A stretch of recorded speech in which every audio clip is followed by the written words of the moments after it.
Hi hello నమస్తే welcome to I dream. నేను journalist Pasha. IPL 2025కి సంబంధించి మెగా ఆక్షన్ అయితే నిన్న పూర్తయింది. 2 రోజులుగా ఆదివారం సోమవారం జరిగిన ఈ మెగా ఆక్షన్లో చాలామంది ప్లేయర్లు అమ్ముడుపోయారు. కొంతమంది ప్లేయర్లు అన్సోల్డ్గా కూడా మిగిలిపోయారు. అందులో చాలా పెద్ద పెద్ద పేర్లు కూడా ఉన్నాయి. అయితే ఓవరాల్గా ఈ ఆక్షన్ ముగిసిన తర్వాత మరి ఏ టీం స్ట్రాంగ్గా ఉంది, ఏ టీం వీక్గా ఉంది, ఇలా అన్ని టీమ్స్ గురించి ఈరోజు మనతో మాట్లాడేందుకు ప్రముఖ స్పోర్ట్స్ ఎనలిస్ట్ వెంకటేష్ గారు మనతో పట్టున్నారు. సార్తో మాట్లాడి ఐపీఎల్ టీమ్స్ ఎంత స్ట్రాంగ్గా ఉన్నాయి, ఎంత వీక్గా ఉన్నాయి అనే విషయాన్ని మాట్లాడుకుందాం. నమస్కారం సార్. నమస్తే భాష. సార్ ఎలా ఉన్నారు?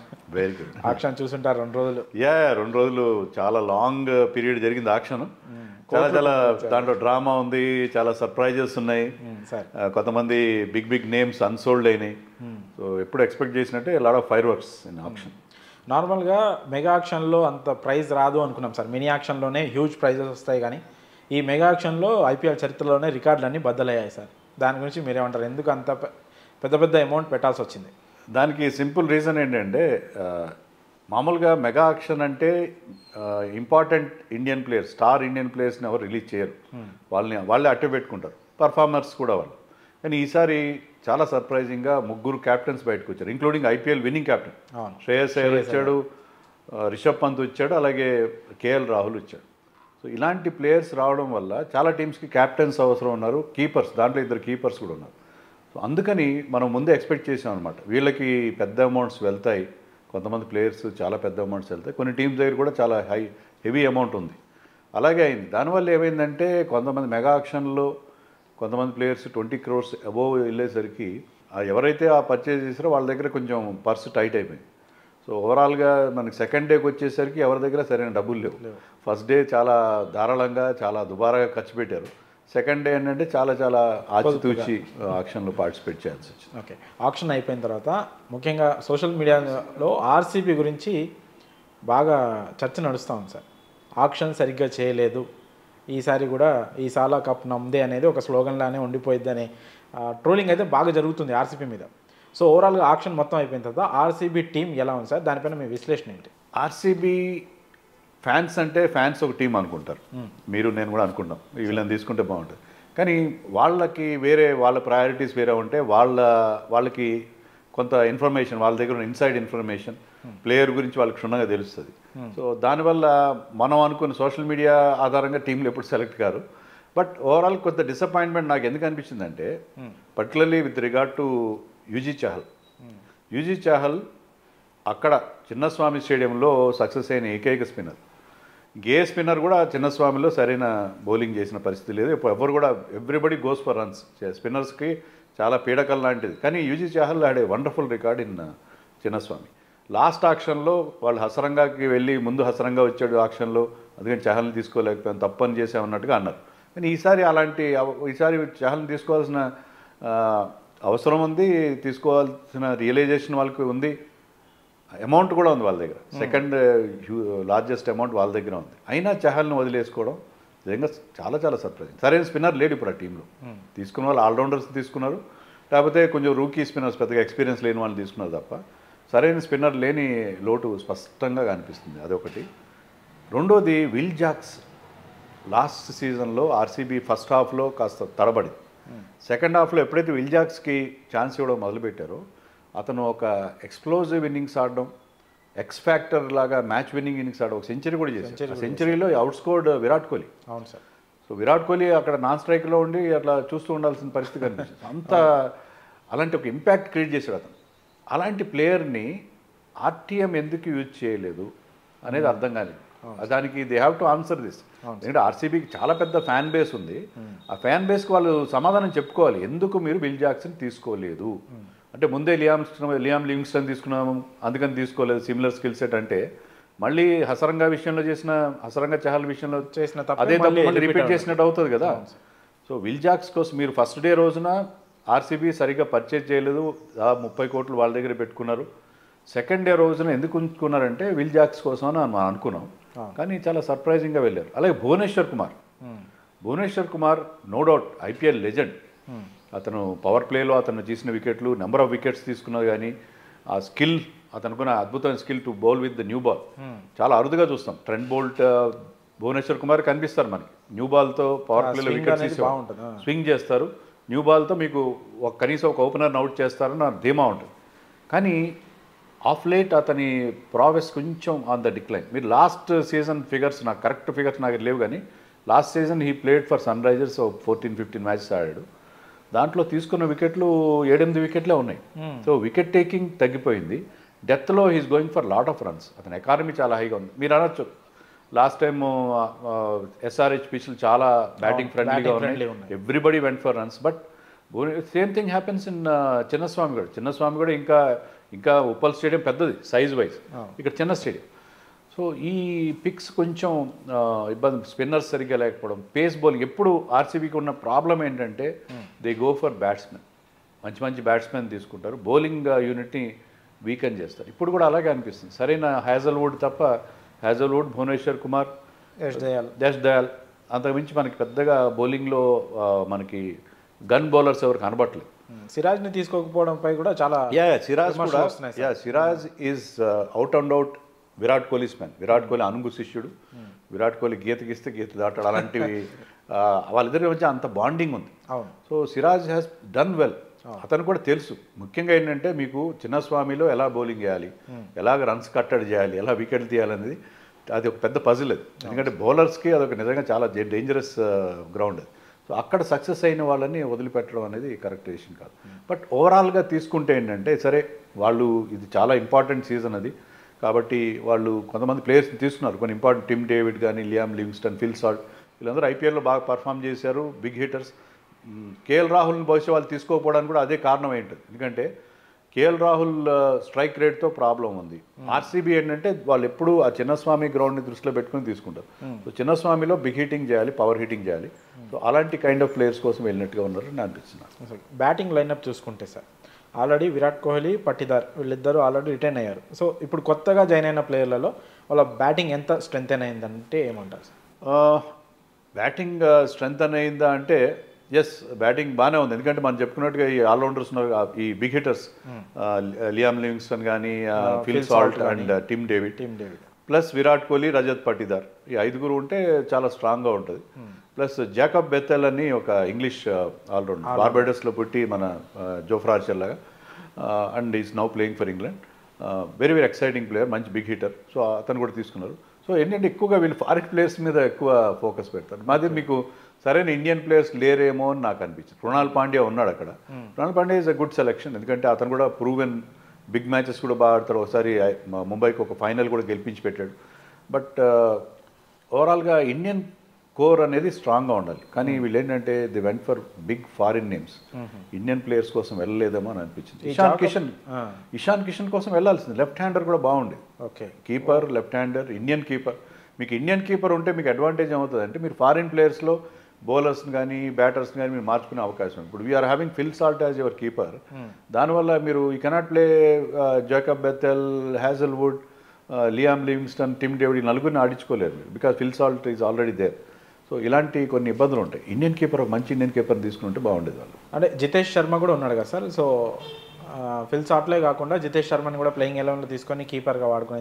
జితేష్ శర్మ ఉన్నాడు. Jitesh Sharma is good selection. Jitesh Sharma you can play him as a batter also. అది కీపర్గా అతను పెట్టుకుని ఫిల్ సాల్ట్ని మీరు బ్యాట్స్మెన్గా, స్పెషలిస్ట్ బ్యాట్స్మెన్గా ఆడించుకోవచ్చు. బట్ ఓవరాల్గా ఏంటంటే మీకు ఫారిన్ ప్లేయర్స్లో ఎక్కువ పెద్ద బిగ్ నేమ్స్కి వెళ్ళారు. కేఎల్ రాహుల్ని తీసుకుంటే చాలా బాగుండేది, సాలిడిటీ ఇచ్చేవారు. అతనికి ఆ గ్రౌండ్లో ఆడిన అలవాటు ఉంది, లోకల్ మ్యాన్, చాలా సాలిడ్. దేవదత్ పడిక్కల్ని తీసుకున్నారు, good selection. But Devdutt Padikkal basically is a test player. అతను ఈ ఫార్మాట్లో ఎప్పుడు పెద్దగా, అతనికి ఆ స్ట్రైక్ రేట్ ఇష్యూస్ ఉన్నాయి. ఇప్పుడు స్ట్రైక్ రేట్ ఇష్యూ కోసం మీరు రాహుల్ని వదిలేసి ఉంటే Padikkal also is having the same problem. So రాహుల్ని తీసుకుంటే బాగుండేదేమో నాకు అనిపించింది. ఓవరాల్గా సో ఇప్పుడు మీరు చెప్పిన అనాలిసిస్ ప్రకారం ఆర్సీబీ ప్లేయింగ్ 11 తీస్తే ఇప్పుడున్న ప్లేయర్స్లలో సో ఒక్కసారి RCB I think Will Jacks and Virat Kohli open చేస్తారు. And Virat Kohli will be captain నా దృష్టిలో. ఎందుకంటే ఇప్పుడు కెప్టెన్గా కూడా అవన్నీ తీసుకోలేదు. వీళ్ళు ఉన్న లైనప్లో కృణాల్ పాండ్యా, భువనేశ్వర్ కుమార్ లాంటి వాళ్ళు ఉన్నారు, కానీ వాళ్ళు క్యాప్టెన్సీ ఇవ్వాలనుకుంటున్నాను నేను. సో విరాట్ కోహ్లీ కెప్టెన్గా ఉంటాడని ముందు చాలా వార్తలు వచ్చినాయి, కానీ అఫీషియల్గా మేము ఇంకా ఏం అనుకోలేదు, మేము ఇంకా డిసైడ్ చేసుకోలేదని చెప్పి ఆర్సీబీ మేనేజ్మెంట్ అనౌన్స్ చేసింది. బట్ ఇప్పుడు మనకున్న పరిస్థితి చూస్తుంటే Virat Kohli, that is a good thing. ఎందుకంటే విరాట్ కోహ్లీ ఆ టీంకి లీడర్, అసలు ఫేస్ ఆఫ్ ఆర్సీబీ అంటే విరాట్ కోహ్లీ. సో అతను కెప్టెన్గా ఉంటే ఇప్పుడు అతనున్న మైండ్ స్పేస్ ప్రకారం చూస్తే ఏంటంటే చాలా చాలా మంచి చాలా పాజిటివ్ ఇంటెంట్తో చాలా కూల్గా ఉన్నాడు. So right time Virat Kohli ఇప్పుడు కెప్టెన్గా ఉండి అతను ఆ బాధ్యత తన మీద వేసుకోవాలి, ఈసారి కప్ గెలిపించారు. సో వాళ్ళిద్దరు ఓపెన్ చేస్తారు. నెంబర్ 3లో మరి రజత్ పాటిదార్ ఆడాలి. రజత్ పాటిదార్ యాక్చువల్గా స్పిన్ బాగా ఆడతాడు కాబట్టి నెంబర్ 4లో ఆడినా బాగుంది. బట్ నెంబర్ 3లో Liam Livingstone at number 4, Jitesh Sharma at 5, Tim David at 6, Krunal Pandya at 7. So అక్కడ వరకు మనకి బ్యాటింగ్ ఉంటుంది. ఓకే, స్వప్నిల్ సింగ్ ప్లేయింగ్ ఎలెవెన్లో ఉండే ఛాన్స్. స్వప్నిల్ సింగ్ అండ్ కృణాల్ పాండ్యా ఇద్దరు సిమిలర్ స్కిల్ సెట్ కాబట్టి, బట్ స్వప్నిల్ సింగ్ ఉంటాడు అనుకున్నాడు. ఇది స్పెషలిస్ట్ స్పిన్నర్. స్వప్నిల్ సింగ్ ఉంటాడు. సుయాష్ శర్మ స్లాష్ లాస్ట్ సీజన్లో బాగా పర్ఫామ్ చేశాడు. సుయాష్ శర్మ స్లాష్ స్వప్నిల్ సింగ్ అని మనం అనుకోవచ్చు. జాకబ్ బెథెల్ కష్టం, ఎందుకంటే మీరు కెనాట్ ప్లే హ్యాజల్వుడ్. మీరు ఒక ఫారిన్ ఫాస్ట్ బౌలర్ వాళ్ళకి ఉండాలి. అంటే లివింగ్స్టన్ లేదా జాకబ్ ఇద్దరులో లివింగ్స్టన్ ఐ థింక్ ఉంటాడు అనుకున్నాను. లివింగ్స్టన్ ఏంటంటే అతను స్పిన్ బౌలింగ్ కూడా కనీసం 2-3 ఓవర్లు ఇవ్వగలుగుతాడు కాబట్టి లివింగ్స్టన్ ఉంటాడు అనుకుంటున్నాను. సో ఆర్సీబీ ఇంకా బౌలింగ్ విషయానికి వస్తే Hazlewood compulsory sir, Yash Dayal అలాగే భువనేశ్వర్ కుమార్, ముగ్గురు పేసర్. ఈ రసిక్ దార్ పేరు కూడా బాగా వినిపిస్తుంది sir. Rasikh Dar is good selection, smart buy అని చెప్పాలి. ఎందుకంటే రసిక్ దార్ లాస్ట్ సీజన్లో కూడా బాగా పర్ఫామ్ చేశాడు. మంచి స్లోయర్ వన్స్ ఉన్నాయి అతని దగ్గర, మంచి మంచి డిసెప్టివ్ బౌలర్ అతను. So Delhi also wanted to take him. So Rasikh Dar is a good selection. So fast బౌలింగ్లో అయితే ఒక్కటే నాకు అనిపించింది అంటే మంచి ఫారిన్ ఫాస్ట్ బౌలర్, మంచి పేస్ ఉండే ఫారిన్ ఫాస్ట్ బౌలర్ లేడేమో అని నాకు అనిపించింది. వీళ్ళందరూ కూడా అంత పేస్ ఉండే బౌలర్స్ కాదు, అదొకటే కొంచెం తేడా అనిపిస్తుంది. ఓకే, ఓవరాల్గా ఆర్సీబీ ఆక్షన్ పైన ఇప్పుడున్న టీం పైన 3 బెస్ట్, గుడ్, బ్యాడ్ ఈ మూడిట్లో ఏది చెప్తారు సార్? అంటే గుడ్ అని చెప్పాలి, బ్యాడ్ అని అనలేము మనం. అంటే మనం ఎందుకంటే మన చాలా మంది ఫ్యాన్స్ అయితే కాస్త అసంతృప్తిగానే ఉన్నారు టీం పైన. అంటే ఫ్యాన్స్ అసంతృప్తిగా ఉండడానికి బేసిక్ కారణం ఇది. విల్జాక్స్ మీద చాలా మంది విల్జాక్స్ ఆల్రెడీ ఆర్సీబీ ఓన్ చేసుకున్నారు. విల్జాక్స్ లేకపోవడం, సిరాజ్ లేకపోవడం, చహల్ని కోసం వెళ్ళకపోవడం, అలాగే Kannadigas particularly they wanted Rahul to be back in. అంటే బయట చాలా టాక్ వచ్చేసింది భాష, రాహుల్ వచ్చేస్తున్నాడు, రాహుల్ కూడా అలాంటి ఆర్సీబీలో ఆడాలని ఉంది అని అతను కూడా స్టేట్మెంట్స్ ఇవ్వడం. సో ఆల్మోస్ట్ ఒక బిల్డప్ క్రియేట్ అయిపోయింది, Rahul is going for RCB అని. సడన్గా అది అయ్యేసరికి జీర్ణించుకోవడం కొంచెం కష్టంగా ఉంది. కానీ ఓవరాల్గా టీం బాగుంది, ఎందుకంటే అక్కడ మీకు స్పిన్ ఆప్షన్స్ ఉన్నాయి, ఆల్రౌండర్స్ ఉన్నారు. Tim David also can bowl bit of off spin.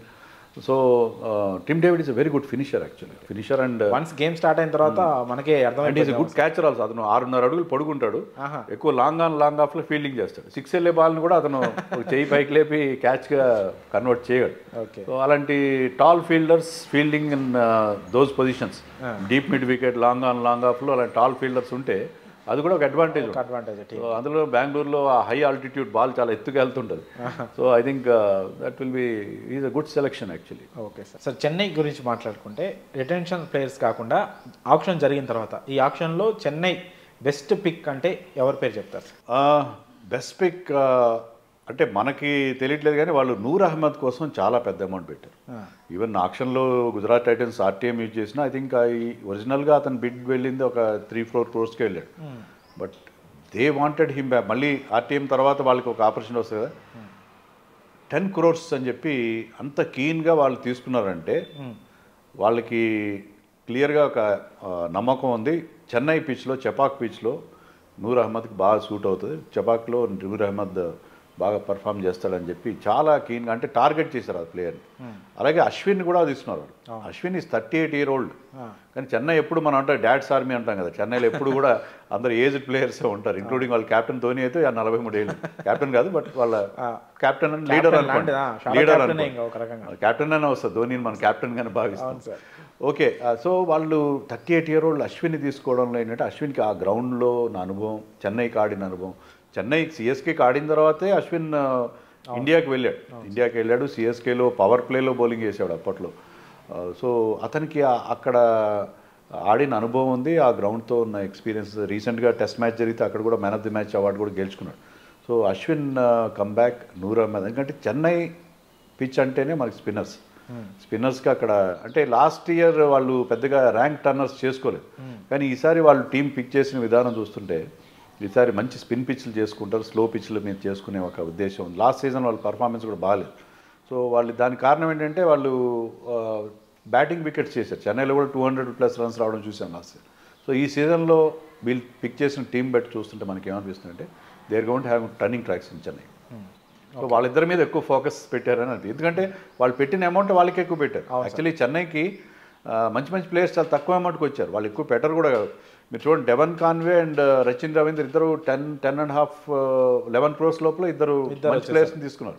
Sam Curran use to go for 16-17 crores, 2.4 crores వచ్చాడు శామ్ కరణ్, చాలా తక్కువ. సో చాలా తక్కువ అమౌంట్లో. నేథన్ ఎల్లిస్ లాంటి బౌలర్ కూడా చాలా తక్కువ అమౌంట్కి వచ్చాడు. సో ఐ థింక్ వాళ్ళకి పర్స్ తక్కువగా ఉన్నా కూడా I think they did some smart buying. మంచి మంచి ఇండియన్ ప్లేయర్స్ కూడా తీసుకున్నారు, విజయ్ శంకర్, రాహుల్ త్రిపాఠి, తర్వాత దీపక్ హూడా, ఇలాంటి ప్లేయర్స్ వాళ్ళు మంచి టాలెంటెడ్ ప్లేయర్స్, కొన్ని సీజన్లు బాగా ఆడిన వాళ్ళు. కానీ ఏంటంటే రీసెంట్గా వాళ్ళ పర్ఫార్మెన్స్ కొంచెం డిప్ అయింది. కానీ చెన్నై దగ్గర ధోని దగ్గర ఉందో ఆ మంత్రం చెన్నై దగ్గర ఉందో, కానీ చెన్నైలో ఫెయిల్ అయిన ప్లేయర్స్ రహానే లాంటి వాళ్ళు, శివం దుబే లాంటి వాళ్ళు చెన్నై వచ్చి బ్రహ్మాండంగా సక్సెస్ అవ్వడం మనం చూసాం. సో ఇలాంటి టాలెంటెడ్ ప్లేయర్స్ చెన్నైకి వచ్చి ఇండియన్ ప్లేయర్స్ మళ్ళీ వాళ్ళు పికప్ అయ్యే అవకాశం ఉంది. So I think Chennai is looking very good. నా ఆక్షన్లో వాళ్ళ పర్ఫార్మెన్స్ చాలా తక్కువ అమౌంట్ ఉంది, 55 crores ఉంది, కానీ they did really well in the auction అనిపించింది. మెయిన్లీ ఏంటంటే వాళ్ళు పాత టీంని మళ్ళీ తెచ్చుకోవడం. అవును సార్, చాలా వరకు రవీంద్ర, ధవన్ కాన్వే, అశ్విన్ ఇలాంటి వాళ్ళు ఓల్డ్ శామ్ కరణ్ అలా వాళ్ళు ఏంటంటే ఆ లాయల్టీ మెయింటైన్ చేసి మళ్ళీ పాత ప్లేయర్స్. శామ్ కరణ్ ఐపీఎల్లో బాగా ఆడిన సీజన్ ఏంటంటే చెన్నైకి ఆడినప్పుడు. చెన్నై నుంచి బయటకు వెళ్ళి పెద్ద అమౌంట్కి వెళ్ళినా కూడా అక్కడెక్కడ బాగా పర్ఫామ్ చేయలేదు, but he's best performance came when he was with Chennai. ఆక్షన్కి ముందు సార్ రిషబ్ పంత్ని చెన్నై వాళ్ళు తీసుకుంటారనే టాక్ చాలా పెద్ద గట్టిగా వినిపించింది, కానీ చెన్నై వాళ్ళు కనీసం పోటీకి కూడా వెళ్ళలేదు. అంటే పంత్కి అంత పెద్ద అమౌంట్ రావడం వల్ల చెన్నై వాళ్ళు కనీసం పోటీకి వెళ్ళలేదు అనుకోవచ్చా? మరి ఎందుకు తీసుకోలేదు ఆర్సీ? అంటే వాళ్ళు తెలుసు వాళ్ళకి, ఎందుకంటే వాళ్ళ దగ్గర అమౌంట్ లేదు. ఐడియల్ సిచ్యుయేషన్ ఖచ్చితంగా పంత్ వస్తే బాగుంటుంది వాళ్ళకి, కానీ they don't have the amount. వాళ్ళు క్లియర్గా అర్థమైన విషయం అంటే వాళ్ళ దగ్గర అంత అమౌంట్ లేదు. దాని బదులు మన పాత టీంని అంతా తెచ్చుకుందాం, మళ్ళీ ఊరికే వెళ్ళడం వేస్ట్. అతని కోసం అతని ధర పెంచడం తప్ప వేరే పరిస్థితి ఉండదు. సో ఆ రేస్లో మనం తట్టుకోలేమని చెప్పి చాలా తెలివిగా ప్రాక్టికల్గా ఆలోచించి వాళ్ళు దాని నుంచి. ఎందుకంటే ధోని ఎప్పుడు కూడా ప్రాక్టికల్, ఆయన నిర్ణయాలు కానీ ధోని టాక్టిక్స్ కానీ అంత డౌన్ టు ఎర్త్ ఉంటాయి. So they did not go for Rishabh Pant అని అనిపిస్తుంది, అందుకే దట్ ఈస్ ద రీజన్. ఈ సీజన్లో ధోని ఆల్మోస్ట్ అన్ని మ్యాచ్లు ఆడే అవకాశం ఉందా సార్? అది మనం చెప్పలేం. ఈ సీజన్లో ధోని అన్ని మ్యాచ్లు ఆడతాడంటే అది అతని ఫిట్నెస్ మీద ఉంటుంది, బస్ ఆడతాడు అనుకోండి. ఎందుకంటే లాస్ట్ సీజన్ కూడా మనం చూసింది ఏంటంటే ధోని కీపింగ్ చేస్తాడు, కీపింగ్తో అతనికి ఉన్న ఇంజరీస్తో ఏమి ఇబ్బంది లేదు. ప్లస్ అతను ఇంపాక్ట్ ప్లేయర్ రూల్ వచ్చిన తర్వాత అతను కేవలం కొన్ని నెంబర్ ఆఫ్ బాల్స్ 10-15 balls కంటే ఎక్కువ ఆడట్లేదు. సో అంతే లాస్ట్లో వచ్చి మెరుపులు మెరిపిస్తున్నాడు. సో అందుకని ఐ థింక్ ఆ లెవెల్ ఆఫ్ పర్ఫార్మెన్స్ ఇప్పుడు వాళ్ళు చాలామంది ఆల్రౌండర్స్ కూడా తీసుకున్నారు. సో ధోని చాలా లేట్గా బ్యాటింగ్ వచ్చే అవకాశం ఉంది. So I think Dhoni will bat entire season. Next season ఏం ఆడతాడో లేదనేది అది ఎవరికి తెలియదు, ధోనికి ఒక్కడికే తెలిసే విషయం. అది welcome secret with Chennai. Okay, ఓవరాల్గా టీం మొత్తం చూసుకుంటే ప్లేయింగ్ 11 ఎలా ఉండబోతుంది సార్? ప్లేయింగ్ 11 మళ్ళీ again Ruturaj and Devon Conway మంచి కాంబినేషన్. డెవన్ కాన్వే అడ్వాంటేజ్ అని అంటే మీకు ఫ్యూచర్లో ధోని రిటైర్ అయిన కీపర్గా కూడా పనికొస్తాడు. నెంబర్ 3లో మరి రచిన్ రవీంద్రన్ ఆడిస్తారా లేకపోతే Rahul Tripathi is very good number 3. Number 4లో శివం దుబే, తర్వాత జడేజా, శామ్ కరణ్, మరొక ఇండియన్ ప్లేయర్ దీపక్ హూడా లాంటి వాళ్ళు కూడా ఆడించుకోవచ్చు. దీపక్ హూడా, విజయ్ శంకర్ ఎవరినైనా ఆడించుకోవచ్చు. సో అది వాళ్ళ batting lineup. I think batting line అయిపోయింది. ఇంకా బౌలింగ్ విషయానికి వస్తే అశ్విన్, నూర్ అహ్మద్ ఇద్దరు స్పిన్నర్స్, ఒక హాఫ్ స్పిన్నర్, ఒక చైనామన్ బౌలర్ ఇద్దరు మంచి కాంబినేషన్ అది. ప్లస్ పేసర్స్లో వస్తే మతీషా పతిరానా వాళ్ళ డెత్ బౌలింగ్ స్పెషలిస్ట్ అతను ఉన్నాడు. తర్వాత Khaleel Ahmed left arm pacer. Nathan Ellis కూడా ఉన్నాడు. నేథన్ ఎల్లిస్ మరి రచిన్ రవీంద్రని ఆడిస్తే నేథన్ ఎల్లిస్ ఆడించుకోవడానికి ఉండదు, లేదా రచిన్ రవీంద్ర లేకపోతే ఎల్లిస్ని కూడా వాళ్ళు ఆడించుకోవచ్చు. శ్రేయస్ గోపాల్ పేరు బాగానే వినిపించింది కదా సార్, బాగానే ఆడతాడు, బాగానే. శ్రేయస్ గోపాల్ లేదు, బ్యాకప్గా తీసుకున్నారు అంతే. శ్రేయస్ గోపాల్ లెవెల్కి బౌలర్స్ కావాలి కాబట్టి తీసుకున్నారు. సో ఐ థింక్ మనం ఇద్దరు ఫాస్ట్ బౌలర్స్, ఇంకొక ఫాస్ట్ బౌలర్ ముఖేష్ చౌదరి కాదు, మన గుర్జన్ ప్రీత్ సింగ్ కూడా interesting selection. Left arm pacer, Punjabi అయినా కూడా అతను చెన్నైలో ఆడతాడు. 6 feet 3 inches హైట్ ఉంది, చాలా exciting prospect, young man. So Gurjanpreet Singh కూడా వాళ్ళ టీంలో ఉన్నాడు. ఓవరాల్గా సిఎస్కే టీం ఆక్షన్ మొత్తం చూసిన తర్వాత వాళ్ళకి అది బెస్ట్ ఉందా టీము, గుడ్డా బ్యాడా? బాగుంది. కానీ కొంచెం పేస్ బౌలింగ్లో అంటే వాళ్ళు పేస్ బౌలింగ్ అంత అనుకూలమైన గ్రౌండ్ కాదు అది. పేస్ బౌలింగ్లో ఎక్కువ ఆప్షన్స్ లేవు అంటే కమలేష్ నగర్ కోటి వీళ్ళందరూ పెద్దగా పర్ఫామ్ చేసిన వాళ్ళు కాదు. మరి ఇక్కడ ఈ టీంలో వచ్చి పర్ఫామ్ చేస్తారేమో చూడాలి. ముఖేష్ చౌదరి కూడా లాస్ట్ టైం బాగానే పర్ఫామ్ చేశాడు. పేస్ బౌలింగ్లో కొంచెం వీక్ అని, బట్ ఓవరాల్గా చాలా బాగుంది, సెలక్షన్ చాలా బాగుంది. ఒక్కటే ఏంటంటే షేక్ రషీద్ని మళ్ళీ తీసుకున్నారు వాళ్ళు. షేక్ రషీద్కి అవకాశాలు రావట్లేదు. చెన్నైలో వచ్చిన ప్రాబ్లం ఏంటంటే చెన్నైతో ఉంటే మీరు ధోని అండర్లో మీకు అక్కడ మంచి యంగ్స్టర్స్కి మంచి ట్రైనింగ్ లభిస్తుంది, బ్రహ్మాండమైన గైడెన్స్ దొరుకుతుంది, అంత బాగానే ఉంటుంది. కానీ చెన్నైతో వచ్చిన ప్రాబ్లం ఏంటంటే ఒకసారి 11 స్టార్ట్ అయితే కంటిన్యూ చేస్తారు వాళ్ళు చాలా తక్కువ మార్పులు చేసుకుంటారు. 2-3 ప్లేయర్స్ని తప్ప మార్చరు. అది కూడా ఇంజరీస్ అయితేనో లేకపోతే కొన్నిసార్లు. దానివల్ల ఏంటంటే బెంచ్ మీద ఉన్న వాళ్ళు బెంచ్ మీద ఉంటారు. ప్లేయింగ్ ఛాన్స్ దొరకడం కష్టం. సో ఈసారైనా షేక్ రషీద్కి అవకాశం, చాలా క్లాస్ ప్లేయర్ అతను, చాలా చాలా టాలెంటెడ్. గుంటూరు అబ్బాయి కదా సార్, గుంటూరు కుర్రాడు. సో ఆ గుంటూరు మిర్చి, మరి గుంటూరు కారం మనకు చూపిస్తాడేమో ఈసారి చూడాలి. Very very exciting. మనకు అజరుద్దీన్ గుర్తు చేసే ఆ రిస్టీ స్ట్రోక్ ప్లే అతని దగ్గర ఉంది. సో ఐ థింక్ రషీద్ని మళ్ళీ ఆడిస్తే బాగుంటుంది చెన్నై ఈసారి అని నేను ఎక్స్పెక్ట్ చేద్దాం. ఓకే సార్, మన home team Sunrisers Hyderabad గురించి మాట్లాడుకుంటే లాస్ట్ సీజన్లో బ్యాటింగ్లో ఒక సునామీ సృష్టించింది. ఆ తర్వాత రిటెన్షన్ చూసుకున్న తర్వాత కూడా చాలా పర్ఫెక్ట్ రిటెన్షన్ చేసుకున్నారు. ఎక్కువ ప్రైజ్ ఇచ్చిన క్లాసెన్కి 23 కోట్లు ఇచ్చినప్పటికీ కూడా మంచి రిటెన్షన్ అనే టాక్ వచ్చింది. సో ఆక్షన్ ఎలా ఉంది సార్ ఎస్ఆర్హెచ్ ఆక్షన్ బాగుంది. అంటే వాళ్ళ ప్లేయింగ్ 11 సెట్ అయింది, కానీ బ్యాకప్స్లో కొద్దిగా అంత సరైన బ్యాకప్స్ లేవేమో నాకు అనిపించింది. దానికి మెయిన్ రీజన్ ఏంటంటే వీళ్ళు Day 1 రోజున స్టార్టింగ్లో చాలా పెద్ద పెద్ద అమౌంట్లు పెట్టేశారు. ఇషాన్ కిషన్కి దాదాపు 12 crores ఎంత పెట్టారు, హర్షల్ పటేల్కి 8 కోట్లు, షమీకి ఒక 10 కోట్లు. So 30 crores. వాళ్ళ దగ్గర ఉన్న అమౌంట్ 45 crores. ఎందుకంటే 5 రిటెన్షన్స్ చేశారు కాబట్టి వాళ్ళ దగ్గర చాలా తక్కువ పర్స్ ఉంది. దాంట్లో 30 crores అంటే మోర్ దెన్ 2/3 వాళ్ళు ఆల్రెడీ 2/3 అమౌంట్ వాళ్ళు 3 ప్లేయర్స్ మీద స్పెండ్ చేసేసారు. 3 మంచి ప్లేయర్సే, గుడ్ పిక్స్. దానివల్ల ఏమైందంటే వాళ్ళకి మిగతా ప్లేయర్స్ని అందరినీ తీసుకోవడానికి సరైన అమౌంట్ లేకపోయింది. సో మిగతా ఏంటంటే వాళ్ళు చాలా రెస్ట్రిక్టెడ్. కొంతమంది ప్లేయర్స్కి వెళ్ళారు, కానీ ఒక స్టేజ్కి వెళ్ళిన తర్వాత వాళ్ళ గురించి ఎక్కువ అమౌంట్ పరిస్థితి లేదు. సో అందుకని వాళ్ళు తర్వాత బ్యాకప్స్ సరైన వాళ్ళని తీసుకోలేదేమో అని అనిపించింది. ఒకటి నాకు నచ్చింది ఏంటంటే స్పిన్ బౌలింగ్ బాగుంది వాళ్ళు. లాస్ట్ టైం సరైన స్పిన్నర్స్ వాషింగ్టన్ని సరిగ్గా యూజ్ చేసుకోలేదు. స్పిన్ బౌలింగ్లో ఆప్షన్స్ కూడా సరిగ్గా లేనట్టుగా అనిపించినాయి. కానీ ఈసారి వాళ్ళు they went for Adam Zampa is very good spinner. అతను ఏంటంటే చాలా టీమ్స్లో ఫారిన్ స్పిన్నర్ని ఆడించడానికి వాళ్ళకి వేరే ఫారిన్ ప్లేయర్స్ అనగానే మీరు బ్యాట్స్మెన్ని ఆల్రౌండర్ని ఫాస్ట్ బౌలర్స్ ఎక్కువ ఆడిస్తారు. ఫారిన్ స్పిన్నర్స్ని రషీద్ ఖాన్ లాంటి వాళ్ళని తప్ప మిగతా వాళ్ళని ఆడించరు. కానీ Adam Zampa is very good spinner, అదొక మంచి చాయిస్. రాహుల్ చహర్ కూడా మంచి పిక్. సో ఇద్దరు లెగ్ స్పిన్నర్స్, ఇద్దరిలో మీకు కొన్నిసార్లు కావాలంటే జాంపాన్ ఆడించుకోవచ్చు, లేదా ఒక ఫారిన్ ప్లేయర్ని 4th ప్లేయర్గా ఆడించుకుంటామంటే you can play Rahul Chahar. So spin బౌలింగ్లో వాళ్ళకి అది చాలా మంచి డెసిషన్గా మనం చెప్పుకోవాలి. జీషన్ అన్సారీ అని మరొక స్పిన్నర్ని తీసుకున్నారు. అతను కూడా లెగ్ స్పిన్నరే, ఫ్రమ్ యూపీ ప్రీమియర్ లీగ్లో చాలా బాగా performance, top wicket taker. So spin బౌలింగ్లో బాగా ఉన్నారు, కానీ పేస్ బౌలింగ్లో నాకు అంత టాలెంట్ కానీ జయదేవ్ నాట్కర్ని తీసుకున్నారు, షమీని తీసుకున్నారు. సార్ షమీ, భువి అండ్ నటరాజన్ అని they will be missing both of them. But Shami, Harshal Patel ఆ లోటు తీరుస్తారని ఎక్స్పెక్ట్. హర్షల్ పటేల్ విషయంలో నాకు ఒక ప్రాబ్లం ఏంటంటే హర్షల్ పటేల్ ఎప్పుడు కూడా స్లో వికెట్స్ మీద బిగ్ గ్రౌండ్స్ ఉంటే అతని కట్టర్స్ వేస్తారు. అతను స్లోయర్ 1 స్పెషలిస్ట్. ఆ కటర్స్ ఎక్కడ యూస్ఫుల్ అవుతాయంటే మీకు స్లో పిచెస్ మీద ఎక్కడైతే బాల్ గ్రిప్ అవుతుందో అక్కడ.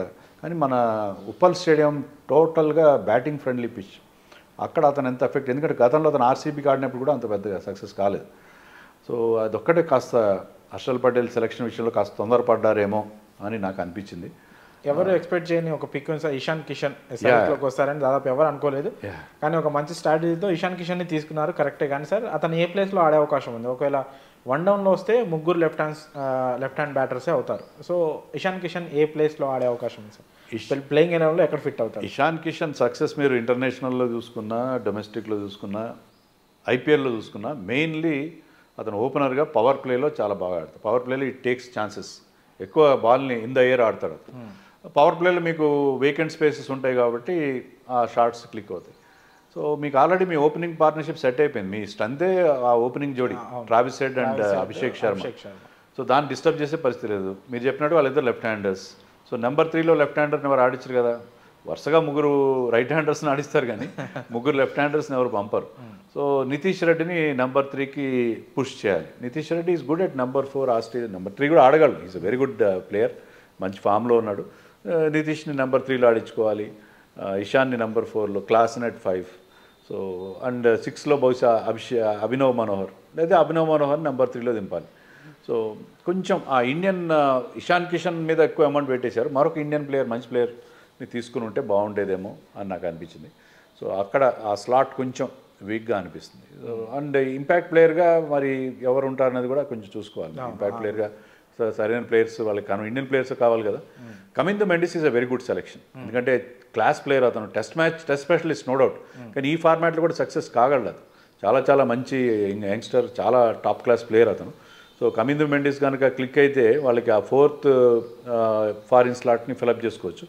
So very good selection coming the Mendis, తక్కువ అమౌంట్కి వచ్చాడు వాళ్ళకి. ఇంకో ఆల్రౌండర్ క్రేస్ అని కూడా ఉన్నాడు, Brydon Carse South African allrounder. అతను గారు క్లిక్ అయితే బాగానే ఉంటుంది, ఎందుకంటే ఉప్పల్ స్టేడియంలో ఎప్పుడు కూడా మీకు పేసర్స్కి మంచి హెల్ప్ ఉంటుంది. సో బ్రైడెన్ కార్స్ కూడా ఒక ఆప్షన్ వాళ్ళకి ఎప్పుడు ఉంటుంది. సో ఫారెన్ ప్లేయర్స్ ఆల్రెడీ వీళ్ళు ముగ్గురిని రిటైన్ చేసుకున్నారు. వాళ్ళు ముగ్గురు కూడా ఖచ్చితంగా ప్లేయింగ్ 11లో ఉండే ఛాన్సే ఉంది. సో వీళ్ళు ముగ్గురు కాకుండా ఇంకో ఆ ఉన్న ఒక్క ప్లేస్ని ఎవరు ఫిల్ చేసే అవకాశం ఉంది సార్? అది జాంపా, నన్ను అడిగి జాంపాని ఆడించాలి. జాంపా మీకు ఆ లెగ్ స్పిన్ ఆప్షన్ ఏ గ్రౌండ్లో అయినా ఎక్కడైనా చాలా మంచి బౌలర్. లేదు మేము కమిందు మెండిస్తో వెళ్తాము అనుకుంటే మీరు యూ కెన్ ప్లోవర్ రాహుల్ చహర్, అలాగా వెళ్ళచ్చు. అలాగే మీకు బ్రైడెన్ కార్స్ ఒక ఆప్షన్ ఉంటుంది. ఇషాన్ మలింగ్ అని ఒక ప్లేయర్ ఉన్నాడు, శ్రీలంక ప్లేయర్, అతను కూడా ఫాస్ట్ బౌలరే. మరి అతని గురించి మనకు పెద్దగా తెలీదు, అతను కూడా చూడాలి, మనం కూడా అతని రికార్డ్ ఏదో మనం చెక్ చేయాలి. కొత్తగా సడన్గా వచ్చింది, but they might have had some information అతని గురించి, వాళ్ళ దగ్గర రీసెర్చ్ చేసే ఉంటారు, తీసుకుని చూడాలి మరి అది అతను ఎంతవరకు క్లిక్ అవుతాడు. ఓకే, లాస్ట్ టైం మిస్ అయిన కప్ ఫైనల్లో ఓడిపోయాం. సో ఇప్పుడున్న ఈ టీంతో ఈ వచ్చే సీజన్లో కప్పు ఎస్ఆర్హెచ్ కొట్టబోతుందా అంటే? ఎందుకంటే ఈ 5గురు పర్ఫార్మెన్స్ మీద లాస్ట్ టైము వాళ్ళు గెలిచారు. మిగతా ఎవరు పెద్దగా పర్ఫామ్ చేసింది కూడా ఇవ్వలేదు. ఒక Natarajan he's done well, barring Natarajan మిగతా వాళ్ళు పెద్దగా పర్ఫామ్ చేయలేదు. కానీ 5గురు ఎంత ఎక్సలెంట్గా పర్ఫామ్ చేశారంటే ఎవరైతే రిటైన్ చేస్తున్నారో వాళ్ళు ఎప్పుడు కూడా స్ట్రెంత్ ఉంటారు. కానీ ముఖ్యంగా హెన్రీ క్లాసన్కి 23 కోట్లు పెట్టారంటే అతని పర్ఫార్మెన్స్ కూడా అలాగే ఉంటుంది. అలాగే the kind of explosive start that Travis Head and Abhishek Sharma are giving. Abhishek ఇప్పుడైతే ఇండియా కూడా ఆడి ఇండియా కూడా క్లిక్ అయ్యాడు.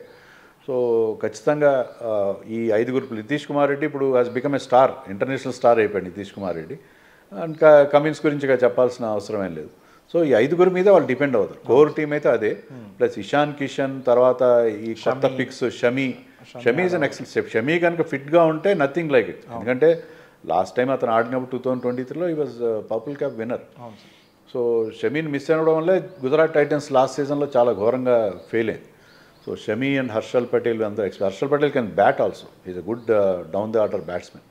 సో ఇవన్నీ ఉంటాయి కాబట్టి ఐ థింక్ వీళ్ళు కనుక వీళ్ళకి సపోర్ట్ అందిస్తే స్టిల్ దే ఆర్ వెరీ. ఒకటే ప్రాబ్లం ఏంటంటే బ్యాకప్స్ సరిగ్గా లేరు, వాళ్ళకి అమౌంట్ సరిగ్గా లేకపోవడం వల్ల వాళ్ళు చాలామంది సచిన్ బేబీ లాంటి ప్లేయర్స్ని, అంటే వాళ్ళు ఐపీఎల్లో ఆడారు ఒకప్పుడు, మనం మర్చిపోయాం వాళ్ళ గురించి. సో వాళ్ళ దగ్గర అమౌంట్ లేదు. ఒక స్టేజ్లో వచ్చేసరికి they have just 50 lakhs and 2-3 ప్లేయర్స్ని తీసుకోవాలి.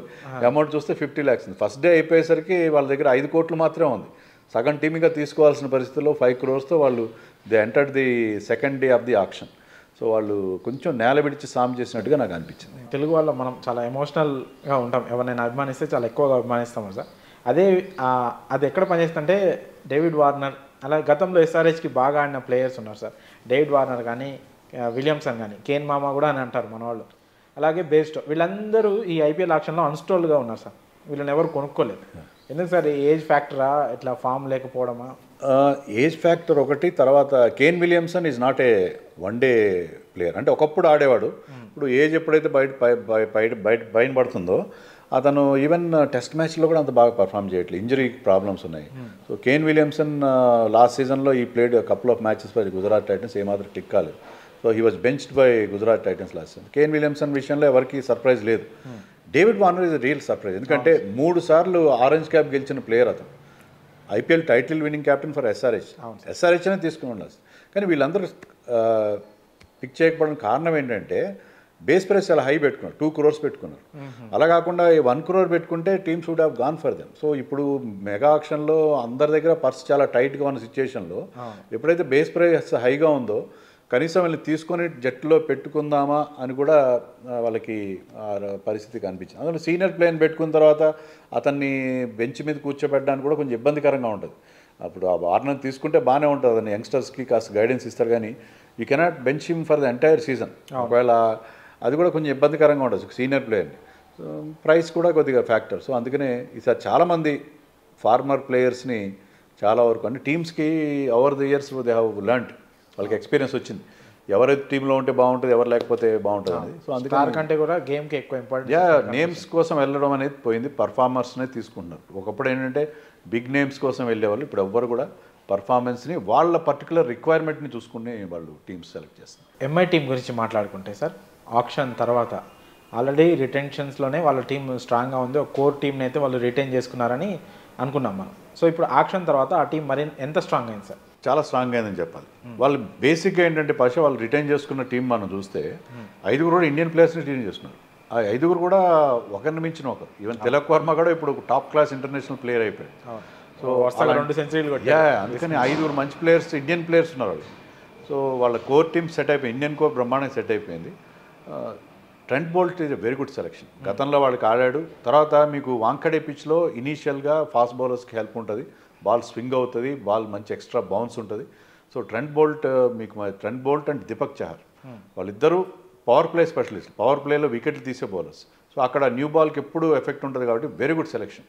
అండ్ బుమ్రా ఎలాగో ఉన్నాడు, బుమ్రా బ్యాక్ ఎండ్లో మిడిల్ ఓవర్స్ వేస్తాడు, పవర్ ప్లేలో 1-2 ఓవర్లు వేస్తాడు, తర్వాత డెత్లో కూడా వేస్తాడు. హార్దిక్ పాండ్యా ఉండనే ఉన్నాడు. సో వాళ్ళకి బ్రహ్మాండమైన పేస్ అటాక్ అక్కడ సెట్ అయింది. దాని ట్రెంట్ బోల్ట్ మీద ఎక్కువ అమౌంట్ పెట్టారు, 12.75 crores పెట్టారు, బట్ వర్త్ అది ఆ పిక్. అంటే దీపక్ చహర్ మీద ఎక్కువ అమౌంట్ పెట్టారు, బట్ ఈ 2 కూడా చాలా ఇంపార్టెంట్ పిక్స్ వాళ్ళకి. సో వాళ్ళ బౌలింగ్ సెట్ అయిపోయింది, ఎందుకంటే బ్యాటింగ్ ఆల్రెడీ వాళ్ళకి మంచి తిరుగులేని బ్యాటింగ్ మనం రిటెన్షన్లోనే చూసాం. Plus Will Jacks last time ఎంత బీభత్సం సృష్టించడం మనకు తెలుసు. అందులో ముంబై లాంటి చోట్ల ఆర్సీబీకి అక్కడ చిన్నస్వామి ఎలానో ముంబైలో కూడా మంచి బ్యాటింగ్ వికెట్ ఉంటుంది, small ground. So will jacks కూడా very good pick. Will Jacks and Rohit Sharma opening together will be wonderful. So వాళ్ళకి టీం బ్రహ్మాండంగా సెట్ అయిందని చెప్పాలి. నమన్ధీర్ని వాళ్ళు మళ్ళీ తెచ్చుకున్నారు. నమన్ధీర్ కూడా లాస్ట్ టైం బాగా పర్ఫార్మ్ చేసి can also bowl bit of off spin also. So వాళ్ళకి చాలా బాగా సెట్ అయింది. ప్లస్ మిచెల్ శాంట్నర్ చెన్నైకి ఉన్నా కూడా ఈ was always in the shadow of Jadeja, same skill set. So ఇప్పుడు అతను కూడా చాలా economical bowler and I can also bat a bit. Plus కొత్తగా అల్లా గజన్ఫార్ అని ఒక ఆఫ్ఘనిస్తాన్ స్పిన్నర్, మిస్టరీ స్పిన్నర్ తీసుకున్నారు, off spinner, tall off spinner, చాలా మంచి పర్ఫార్మెన్స్ అతను షార్ట్ కెరియర్లో, యంగ్స్టర్. సో ముంబై వాళ్ళు ఎవరిని సెలెక్ట్ చేసినా థరోగా రీసెర్చ్ చేసి వాళ్ళకి మంచి టీం ఉంది, సపోర్ట్ స్టాఫ్ ఉంది.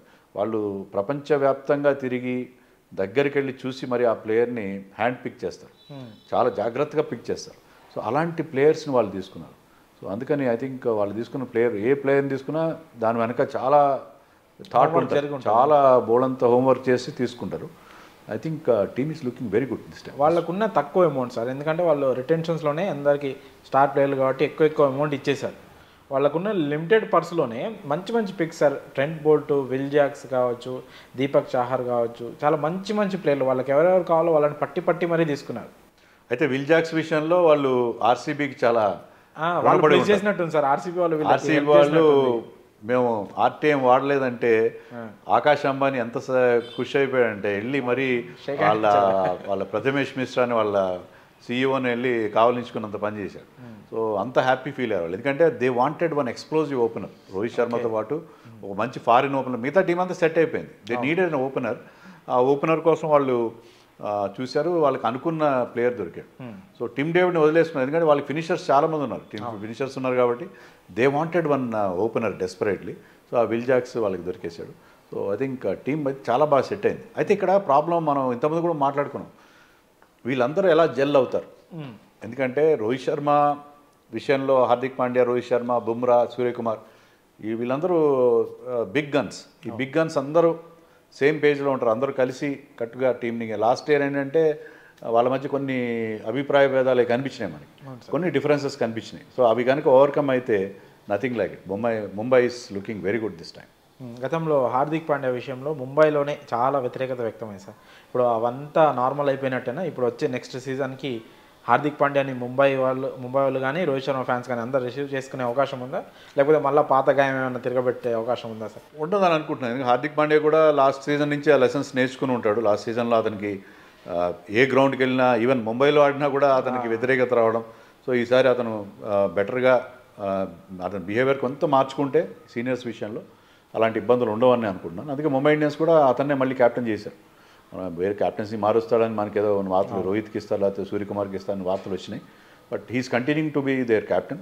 సో అతను క్యాప్టెన్గా ఉన్నాడు కాబట్టి ఐ థింక్ అవన్నీ ఆ డిఫరెన్సెస్ లాస్ట్ సీజన్లో ఏవైతే ఎదురైనాయో అవన్నీ కూడా ఈసారి లేకుండా వాళ్ళు జాగ్రత్త పడతారు. ఎందుకంటే ముంబై మేనేజ్మెంట్ చాలా స్ట్రాంగ్ మేనేజ్మెంట్. సో వాళ్ళు ప్లేయర్స్ మీద ఫుల్ కంట్రోల్ ఉంటుంది. సో ఆ కంట్రోల్ ప్రాపర్గా వాళ్ళు ఈసారి పెట్టుకుంటారని నేను ఎక్స్పెక్ట్ చేయొచ్చు. కెప్టెన్సీ టాపిక్ వచ్చింది కాబట్టి సార్, హార్దిక్ పాండ్యా లాస్ట్ సీజన్లో కెప్టెన్గా వచ్చి ఫెయిల్ అయ్యాడు. టీం అంతా బాగా పర్ఫామ్ చేయలేదు. వాళ్ళ మధ్య ఉన్న గొడవలు కావచ్చు, వేరే విషయం కావచ్చు, ఓవరాల్గా పర్ఫార్మెన్స్ చూస్తే కూడా టీం పర్ఫార్మెన్స్ అంత బాగాలేదు. ఇప్పుడు ఈ సీజన్లో కూడా హార్దిక్ పాండ్యా కెప్టెన్గా కంటిన్యూ అయితే టీం పర్ఫార్మెన్స్ బాగాలేకపోతే, ఇంత స్ట్రాంగ్ టీం కూడా మంచిగా పర్ఫామ్ చేయలేకపోతే, ఇంకోసారి కప్పు కొట్టలేకపోతే సూర్యకుమార్ యాదవ్ హార్దిక్ పాండ్యాకి పోటీగా ఉండొచ్చా? ఎందుకంటే టీమిండియా కెప్టెన్గా ప్రస్తుతం సూర్యకుమార్ సూపర్ సక్సెస్ అవుతున్నాడు. సౌత్ ఆఫ్రికాలో ఓడించింది టీమిండియా T20sలో సూర్య కెప్టెన్సీలోనే. సో 2026కి ముంబై కెప్టెన్గా సూర్యకుమార్ యాదవ్ ఉండొచ్చా అంటే? అది మనం అంత ఇప్పుడే చెప్పడం ఎర్లీ డేస్ అవుతుంది. ఎందుకంటే ఈ సీజన్లో హార్దిక్ పాండ్యా ఏం చేయబోతున్నాడు అని మనకు తెలియదు. ఈ సీజన్లో ఐ థింక్ అతను కూడా మళ్ళీ ఫామ్లోకి వచ్చాడు. లాస్ట్ సీజన్ ముంబైకి ఆడినప్పుడు ఉన్న బ్యాడ్ ఫామ్ నుంచి బయటకు వచ్చి ఈ had a wonderful world cup తర్వాత కూడా అతను ఇండియాకి ఆడినా ఎక్కడ ఆడినా కూడా బాగా పర్ఫామ్ చేసి రిలాక్స్డ్గా ఉన్నాడు. అతను కూడా ఈజ్ ఆల్సో ఇప్పుడు ఈ వాళ్ళ మధ్యలో ఉన్న డిఫరెన్సెస్ అన్నీ తొలగిపోయినాయి. ఇప్పుడు Rohit Sharma retired from T20s. So ఎవరి స్పేస్ వాళ్ళకి అక్కడ అంతా క్లియర్గా అర్థమైపోయింది. కానీ ఇది ఒక్కటి ఎప్పుడు ఉంటుంది అతనికి, ఆ డేంజర్ ఎప్పుడు ఉండదు. ఎందుకంటే he's leading a team which has former India captain, world cup winning captain and present India captain in the same ఇద్దరు అదే ఫార్మాట్లో ఉన్న ఇద్దరు ప్లేయర్స్ ఉన్నారు. And present India test captain కూడా ఉన్నాడు, బుమ్రా ఉన్నాడు సెకండ్ అంటే వైస్ క్యాప్టెన్ అని.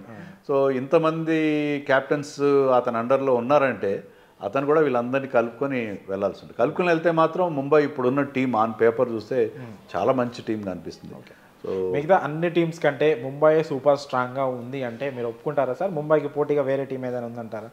అంటే ఆన్ పేపర్ మనం ఏ టీంని కూడా జడ్జ్ చేయలేం. మనకి ఏంటంటే ఆ టీమ్గా వాళ్ళు ఎలాగ పర్ఫామ్ చేస్తున్నారు అనేది చాలా important. On paper definitely that is looking very exciting, చాలా ఎక్సైటింగ్, దాంట్లో సందేహం. అందులో బుమ్రా ఇప్పుడున్న ఫామ్లో మనం చూసుకుంటే అలాంటి బౌలర్ మీకు ఏ టీంకి ఉండడు కదా. So Bumrah is worth 2 bowlers, ఇద్దరు బౌలర్స్ రోల్ ఒకటే చేయగల బౌలర్ అక్కడ ఉన్నాడు కాబట్టి definitely on paper they are very strong.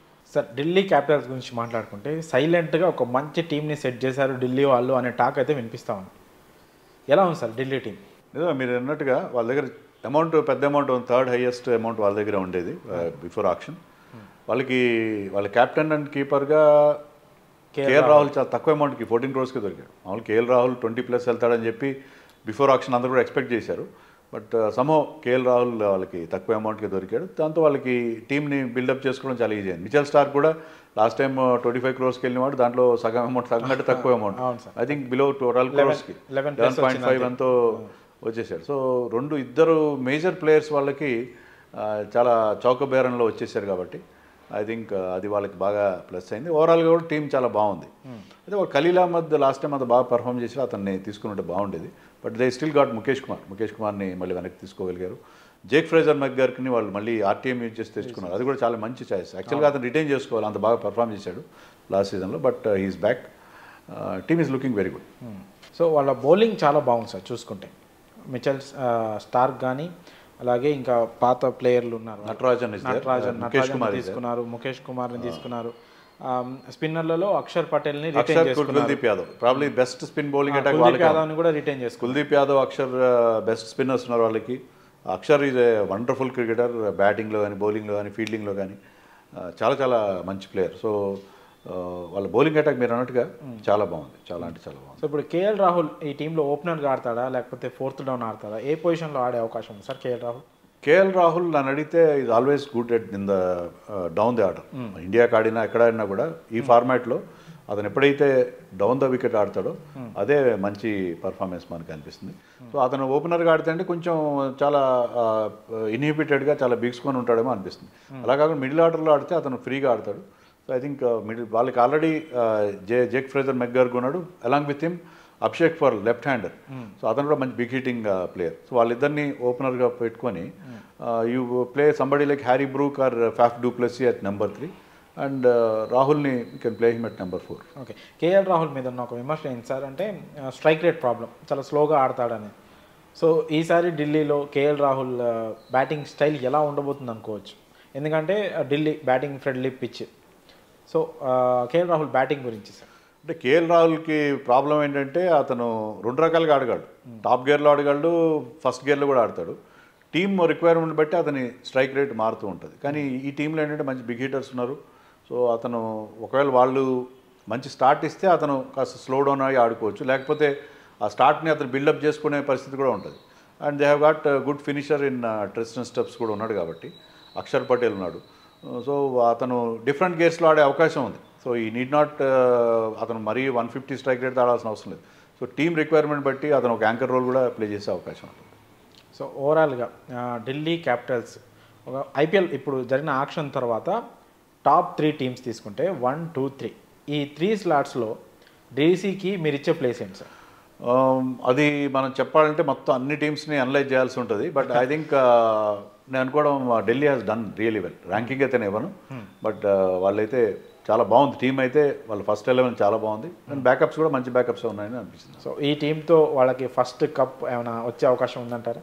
అది డిపెండ్ అవుతుంది వీళ్ళు ఎలా పర్ఫామ్ చేస్తారు. రాహుల్ కెప్టెన్గా ఉంటాడా, లేకపోతే అక్షర్కి ఇస్తారా, ఎవరు కెప్టెన్ ఉంటారు, ఎలా ఫ్యాఫ్ డూప్లెసీ కూడా కెప్టెన్ చేయొచ్చు వాళ్ళు ఒకవేళ అనుకుంటే. సో కెప్టెన్ ఎలా ఉంటాడు, టీంని ఎలా లీడ్ చేస్తారు, టీంకి కొత్త మేనేజ్మెంట్ అంటే అక్కడ కొత్త కోచ్ హేమంగ్ బదాని ఉన్నాడు, కొత్త డైరెక్టర్ ఆఫ్ క్రికెట్ మన వైజాగ్ చెందిన వేణుగోపాలరావు ఉన్నాడు. సో వీళ్ళందరూ ఉన్నారు కాబట్టి ఈ కొత్త టీం మొత్తం కొత్త టీమే ఉంది అక్కడ. వీళ్ళు ఎలా ఈ ఆక్షన్లో ఎలా పర్ఫామ్ చేస్తారని చూడాలి. ఒక తెలుగు కుర్రాడు త్రిపురాన విజయ్ కూడా వాళ్ళు తీసుకున్నారు. ఢిల్లీ మనం మెచ్చుకోవాల్సిన విషయం ఏంటంటే దాని కో ఓనర్స్ జిఎంఆర్ వాళ్ళు కాబట్టి ప్రతిసారి మన తెలుగు ప్లేయర్స్ని వాళ్ళు తీసుకోవడం అనేది చూస్తున్నాం. ఈసారి కూడా Tripurana Vijay very good off spinner, batting కూడా బాగా చేస్తాడు. సో మంచి ఫ్యూచర్ ఉన్న ప్లేయర్. సో అతన్ని పాంటింగ్ కోచ్గా లేకపోవడం ఈసారి డీసీ పైన ఏమైనా ఎఫెక్ట్ చూపిస్తారా సార్? పాంటింగ్ ఓకే మంచి కోచే, కానీ అతను కూడా టైటిల్ ఏం గెలిపించి పెట్టలేదు. చాలా సంవత్సరాలు 7 సంవత్సరాలు ఎంత ఉన్నాడు, but he could not win them any big prizes. So కాబట్టి వాళ్ళు కూడా పాంటింగ్ని వద్దనుకున్నారు. మన ఇండియన్ కోచెస్ కూడా రిజల్ట్స్ ఇస్తారు ఆశిస్తుంది. హేమంగ్ బదాని అతని record as a coach in TNPL is very very good.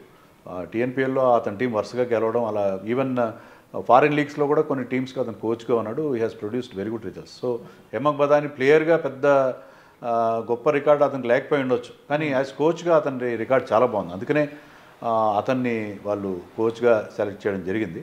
Let's C Indian coaches కనుక కప్ గెలిపిస్తే బాగుంటుంది. ఫారిన్ కోచెస్ మీద మనం డిపెండ్ కావాలి. సో ఇంకా అఫీషియల్ అనౌన్స్మెంట్ అయితే రాలేదు. సో మోస్ట్లీ ఢిల్లీకి కెప్టెన్ కేఎల్ రాహుల్ అనుకోవచ్చు కదా సార్? మోస్ట్ లైక్లీ కేఎల్ రాహుల్నే క్యాప్టెన్ చేస్తారని మనం ఎక్స్పెక్ట్ చేయొచ్చు. బట్ మనం అనుకున్నట్టుగా ఛాయిసెస్ ఉన్నాయి. అక్షర్ పటేల్ మీ పేరు కూడా ముందు వినిపించింది.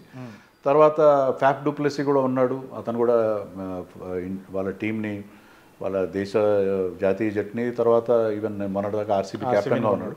సో ఆప్షన్స్ అయితే ఉన్నాయి వాళ్ళకి. సో ఎవరైతే బాగుంటుంది అంటారు? ఇక KL Rahul KL Rahul captaincy విషయంలో చాలా మందికి మంచి అభిప్రాయం లేకపోయి ఉండొచ్చు, బట్ అతను ఇండియా క్యాప్టెన్ చేశాడు, చాలా ఐపీఎల్ టీమ్స్ క్యాప్టెన్ చేశాడు. So is the most likely candidate. Gujarat Titans గురించి మాట్లాడుకుంటే ఆక్షన్లో వాళ్ళ పర్ఫార్మెన్స్ ఎలా ఉంది? ఓవరాల్గా ఆక్షన్ పూర్తయిన తర్వాత వాళ్ళ టీం ఎంత స్ట్రాంగ్గా ఉందంటే ఏం చెప్తారు? వాళ్ళు లాస్ట్ సీజన్లో చాలా పూర్ పర్ఫార్మెన్స్ చూసాం వాళ్ళ దగ్గర. టీం సరిగ్గా సెట్ కాలేదు. ఈసారి Jos Buttler is a very good pick for them. దానికంటే కీపింగ్ అండ్ ఓపెనింగ్ స్లాట్ అతను ఫిల్ చేస్తాడు. రబాడా నుంచి ఒక మంచి పేసర్ తీసుకున్నారు. సిరాజ్ని తీసుకున్నారు. వాషింగ్టన్ సుందర్. సో మంచి పిక్స్ వాళ్ళు తీసుకున్నారు చెప్పాలి. మానవ్ సుతార్ లాస్ట్ టైం కూడా వాళ్ళకి ఆడాడు. మంచి good spinner to have. Sai Kishore. So team బాగుంది. ఓవరాల్గా they have done well. Okay, Punjab Kings గురించి మాట్లాడుకుంటే సార్ ఈ ఆక్షన్లో హ్యూజ్ పర్స్ ఉన్న టీం అది. దాదాపు 110 కోట్ల వరకు ఉండే వాళ్ళ దగ్గర. ఆక్షన్లో చాలా అగ్రెసివ్గా కూడా వెళ్ళారు. శ్రేయస్ అయ్యర్ లాంటి ఒక ప్లేయర్కి 26.75 కోట్లు పెట్టి కొన్నారు. వాళ్ళ ఆక్షన్ ఎలా ఉంది? ఒక మంచి టీం అయితే వాళ్ళకి ఎన్ని సంవత్సరాల తర్వాత వచ్చిందా అంటే ఏమంటారు? మంచి టీమే వచ్చింది, ఎందుకంటే శ్రేయస్ అయ్యర్ ఉన్నాడు వాళ్ళకి ఆల్రెడీ. శ్రేయస్ అయ్యర్తో పాటు వాళ్ళు చహల్ని, హర్షదీప్ సింగ్ని తీసుకున్నారు. సో ముగ్గురు ఇండియన్ టాప్ క్లాస్ ప్లేయర్స్ని వాళ్ళు తీసుకోవడం. ఫారిన్ ప్లేయర్స్ కూడా వాళ్ళకి స్టాయినస్ కానీ మ్యాక్స్వెల్ మంచి ఆల్రౌండర్స్ని వాళ్ళు తీసుకున్నారు. సో టీమ్ ఓవరాల్గా బాగుంది. ఇండియన్ ప్లేయర్స్, యంగ్ ప్లేయర్స్ కూడా ప్రియాన్ షారియా ఒకే ఓవర్లో 6 సిక్సర్లు కొట్టిన ఒక ఢిల్లీ ప్లేయర్ అతను తీసుకున్నారు. ముషీర్ ఖాన్ చాలా మంచి ఇన్వెస్ట్మెంట్ ఫర్ ఫ్యూచర్ కూడా బాగానే ఉంది. సో ఈసారి గతంలో చేసిన తప్పులు చేయరు. గతంలో వాళ్ళ దగ్గర మంచి అమౌంట్ ఉన్నా శామ్ కరణ్ లాంటి ప్లేయర్ మీద ఎక్కువ అమౌంట్లు పెట్టడం ఇలాంటివి చేశారు. అలా కాకుండా ఈసారి చాలా ప్రాక్టికల్గా వెళ్ళారు. చాలా రీసెర్చ్ చేసి వాళ్ళు టీంని పికప్ చేసినట్టుగా ఉంది. మంచి మంచి ప్లేయర్స్ని తీసుకున్నారు. రిషబ్ పంత్ కోసం వెయిట్ చేయకుండా శ్రేయస్ అయ్యర్పై అన్ని కోట్లు పెట్టడానికి కారణం ఏంటి సార్? ఐ థింక్ వాళ్ళ ప్రయారిటీస్ వేరుగా ఉన్నట్టున్నాయి. మనం యాక్చువల్గా రిషబ్ పంత్ అక్కడికి వెళ్తాడు, ఎందుకంటే వాళ్ళ కోచ్ రికీ పాండింగ్ రిషబ్ పంత్తో శ్రేయస్ అయ్యర్తో ఇద్దరితో వర్క్ చేశాడు ఢిల్లీ క్యాపిటల్స్లో. But Shreyas Iyer is a better క్యాప్టెన్గా భావించినట్టుగా ఉన్నారు. ఎందుకంటే శ్రేయస్ అయ్యర్ ఒకసారి ఢిల్లీని ఫైనల్కి తీసుకెళ్ళాడు, అలాగే లాస్ట్ సీజన్లో కేకేఆర్ని టైటిల్ కూడా గెలిపించి పెట్టాడు. So they wanted Shreyas Iyer క్యాప్టెన్గా ఉంటే, మంచి క్యాప్టెన్ ఉంటే టీం మీద దాని ఎఫెక్ట్ బాగుంటుంది. Is better captain then Rishabh Pant అని వాళ్ళు భావించినట్టుగా ఉన్నారు. రిషబ్ పంత్ని 27 కోట్లు పెట్టి లక్నో తీసుకుంది సార్. కేఎల్ రాహుల్ని వదిలిపెట్టుకొని లక్నో రిషబ్ పంత్ని తీసుకుంది. సో లక్నో టీం ఎలా ఉంది సార్ ఆప్షన్ తర్వాత? లక్నో టీం కూడా బాగుంది యాక్చువల్గా. లక్నో టీం ఏంటంటే వాళ్ళ ఒరిజినల్గానే వాళ్ళ రిటెన్షన్స్ చాలా మంచి రిటెన్షన్స్. వాళ్ళకి మంచి అన్క్యాప్ ప్లేయర్స్ ఉన్నారు. మొహసిన్ ఖాన్, ఆయుష్ బదాని, తర్వాత మయాంక్ యాదవ్ అంటే top class fast bowler Bishnoi. So వాళ్ళ రిటెన్షన్స్ పూరన్ వాళ్ళ మెయిన్ ప్లేయర్. అయితే క్యాప్టెన్ మరి పూరన్ చేస్తారా లేకపోతే రిషబ్ పంత్ చేస్తారా అని చూడాలి. Mitchell Marsh is a good pick. అతను కనుక ఫిట్గా ఉంటే Mitchell Marsh and Rishabh Pant open చేయొచ్చు బహుశా వాళ్ళకి. I think they have done well in this option. Okay, Rajasthan Royals గురించి మాట్లాడుకుంటే సార్, వాళ్ళు ఆల్రెడీ ఫుల్ రిటెన్షన్ చేసుకున్నారు. ఇప్పుడు ఆప్షన్లో వాళ్ళ పర్ఫార్మెన్స్ ఎలా ఉంది? ఓవరాల్గా టీం ఎంత స్ట్రాంగ్గా అనిపిస్తుంది సార్? రాజస్థాన్ రాయల్స్ వాళ్ళ దగ్గర అమౌంట్ ఎక్కువగా లేక 41 crore అందరికంటే తక్కువ అమౌంట్ ఉంది. దానివల్ల ఆప్షన్లో వాళ్ళు అనుకున్న పిక్స్ తీసుకోగలిగారా అనేది నాకు డౌట్గానే అనిపించింది. ఈవెన్ వాళ్ళ పేస్ అటాక్లో కూడా తీక్షణ లాంటి ఫారిన్ ప్లేయర్స్నే తీసుకున్నారు. స్పిన్ అటాక్లో కూడా వాళ్ళు తీక్షణ లాంటి వాళ్ళని తీసుకున్నారు. సో వాళ్ళకి స్పిన్ అటాక్ గతంలో వాళ్ళ సక్సెస్కి మెయిన్ కారణం అశ్విన్ అండ్ చాహల్. కానీ వాళ్ళిద్దరూ వాళ్ళ స్థానంలో వాళ్ళు ఫారిన్ స్పిన్నర్స్ కోసం వెళ్ళడము కొంచెం ఇబ్బందికరం. అంటే వాళ్ళకి ఎక్కువగా ఇండియన్ కోర్ బాగుంది, స్ట్రాంగ్గా ఉంది. కానీ పేస్ బౌలింగ్లో జోఫ్రా ఆర్చర్ని తీసుకున్నాను. జోఫ్రా ఆర్చర్ ఎంతవరకు ఫిట్గా ఉంటాడు అనేది కూడా చూడాలి. So I'm not very happy with their auction performance అని అనుకుంటున్నాను. డెఫినెట్గా వాళ్ళ దగ్గర అమౌంట్ తక్కువ ఉంది, వాళ్ళ దగ్గర మంచి మంచి ప్లేయర్స్ తీసుకునే అవకాశం తక్కువగా అనిపిస్తుంది. ఈ లాస్ట్ టైం ముంబైకి ఆడిన ఈ మపాకా లాస్ట్ టైం కూడా ముంబైకి మాత్రం బాగా పర్ఫామ్ చేయలేదు అతను. ఫజల్ ఫారూఖీ కూడా ఉన్నాడు sir. Fazal Farooqi is a good pick actually. ఎందుకంటే అతనికి ఎస్ఆర్హెచ్లో ప్రాపర్ ఆపర్చునిటీస్ రాలేదు, ఎందుకంటే వాళ్ళకున్న ఫారిన్ ప్లేయర్స్ ఇబ్బంది వల్ల. But Farooqi has done well ఇప్పుడు ఇంటర్నేషనల్గా. కానీ వెరీ గుడ్ బౌలర్ అతను, యాక్చువల్లీ అండర్ రేటెడ్ బౌలర్. ఇందులో చాహల్ గురించి మాట్లాడుతున్నాను సార్. ఈ హసరంగా చాహల్ ప్లేస్ని ఫుల్ఫిల్ చేయగలుగుతాడంటారా రాజస్థాన్లో? చూడాలి మరి. హసరంగా ఎంతవరకు ఒక్క సీజన్ ఐపీఎల్ ఆడినప్పుడు ఎక్కువ రన్స్ ఇచ్చేయడం చూసాం మనం. సో ఐపీఎల్లో అతను ఇంటర్నేషనల్ క్రికెట్లో చేసిన but is a class act, ఖచ్చితంగా world class bowler. So Hasaranga Theekshana ఇద్దరిని ఆడించుకునే అవకాశం ఉంది వాళ్ళకి. ఎందుకంటే వాళ్ళ ఇండియన్ ప్లేయర్స్ మంచి మంచి ఇండియన్ ప్లేయర్స్ ఉన్నారు కాబట్టి 4 ఇండియన్ బ్యాట్స్మెన్ ఉన్నారు వాళ్ళు. సో ఇద్దరు ఫారిన్ స్పిన్నర్స్ని ఆడించుకునే అవకాశం ఉంది.